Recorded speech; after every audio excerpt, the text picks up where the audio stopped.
Hey, good morning. This is Joe from Citrus County Porch Life, bringing you the A Word of the Day for February 9th, 2025. Oh boy, this year is going by fast. Soon to be Valentine's Day. And the word for today, the A Word of the Day, is getting the spiritual angle. How often do we sit in AA meetings and hear the speaker declare, but I haven't yet got the spiritual angle? Prior to this statement, he had described a miracle of transformation which had occurred in him, not only his release from alcohol, but a complete change of his whole attitude toward life and the living of it.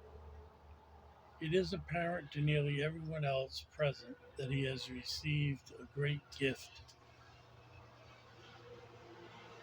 except that he doesn't seem to know it yet.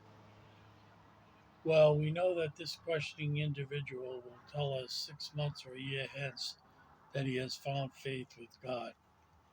And that's from the wonderful book, The Language of the Heart, page 275. These volumes may be available at your library. I don't know if they're, I'll have to look. I'll look up and see if my library or ones around me have these in electronic form. I definitely know they're available from Central Service, and they may be available, uh, at regular meetings for a discounted price. But I'll find out and I'll let you know. So, here is the commentary on this quote from the language of the heart. A spiritual experience can be the realization that a life which once seemed empty and devoid of meaning is now joyous and full. My life today, daily prayer and meditation, coupled with living the 12 steps, has brought about an inner peace and feeling of belonging, which was missing when I was drinking. Well, that's a lot to take in. You know, daily prayer and meditation and daily the 12 steps. But when you've done the steps and learn how you can incorporate that in your life, it's not something that you have to spend 6, 7 hours a day on. Basically, it's doing the next right thing when you're wrong, promptly admitting it, make amends when you can and when other people won't be harmed, promising to do better the next time, and then getting on with your life. That kind of incorporates. Of course, at the beginning, there's the belief in a power greater than yourself that can restore you to sanity, and hopefully, by the time you get through the 12 steps, you've been restored to a little bit of sanity. I know I have. My life isn't half as crazy as it used to be. Um, this morning I had to make a call. I hate making calls. I hate them. I hate them. I hate them. I hate not being able to talk to someone, talking into an automatic answering machine. I had a case. I think I missed a podiatrist appointment, and I've called the number, couldn't reach him. Called the number, couldn't reach him. Called the number, couldn't reach him. For a whole week, I called. Then then I was able to get them. I left my number twice. I always do that. I try to be courteous, and I know I might be speaking too fast, so I give my number twice. No answer. So I sent them email. No answer. So it's very, very difficult to get in touch with people. So the next thing is this, Now, I don't want to be charged for missing a visit, but I get no confirmation that they get my messages at all. It's very frustrating. But I got to remember not to take it out to the people at the other end of the phone if I ever do talk to a human being, because it isn't their fault. They didn't design the system. It seems to be something imposed on us just to push all our buttons. I really believe that. And here it says, it's talking about inner peace and a feeling of belonging. And for me, it is opposed to the feeling of being separate and also unique. You know, that feeling, well, if people understood all the problems that I have, then, they'd understand why I drank the way I do.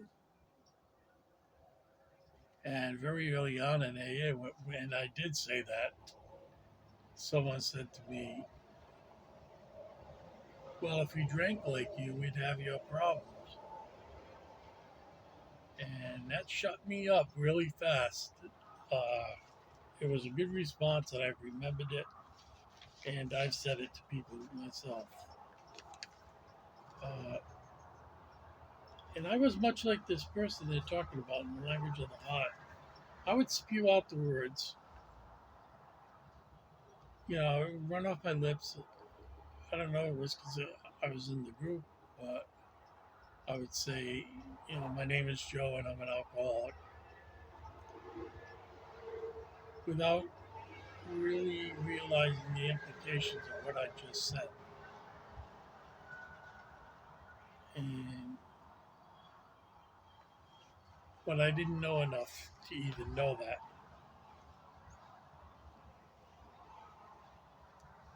And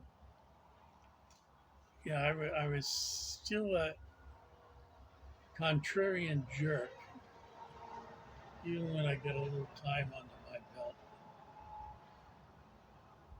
And I was changing gradually, and I don't know if it just hung around because I was so used to it, that contrariness, like a problem with all the banners and cute sayings that people had. I just didn't like them, and my resistance was going down slowly and slowly and slowly. But I was still trying to hold on to it till just one day I didn't have it anymore. I don't know what mechanism was involved in that, but that's the way it happened to me. And I'm glad of that. Now when I see all the banners and everything, I'm very happy. And if I see a new one, because there are a lot of them out there, and they're kind of pricey for a group to buy. So now, usually one group doesn't have all of them. They have the more popular ones like Go Let God and stuff like that. So, yeah, I hung on to my garbage and my baggage for a long time. I hope most of it's gone. It seems to be, because the things that bothered me back then don't. One, I've matured 33 years. So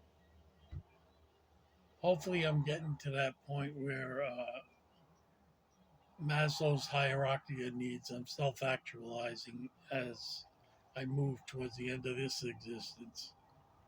I'm not saying it's going to be tomorrow or next year, but I don't have 75 years ahead of me like I have behind me. But I do have the hope of being a sober alcoholic when I die, and that's my goal, to be a sober alcoholic when I die. So every day I gotta be ready. And that's it for me. Have a safe and sober day, and we will see you tomorrow.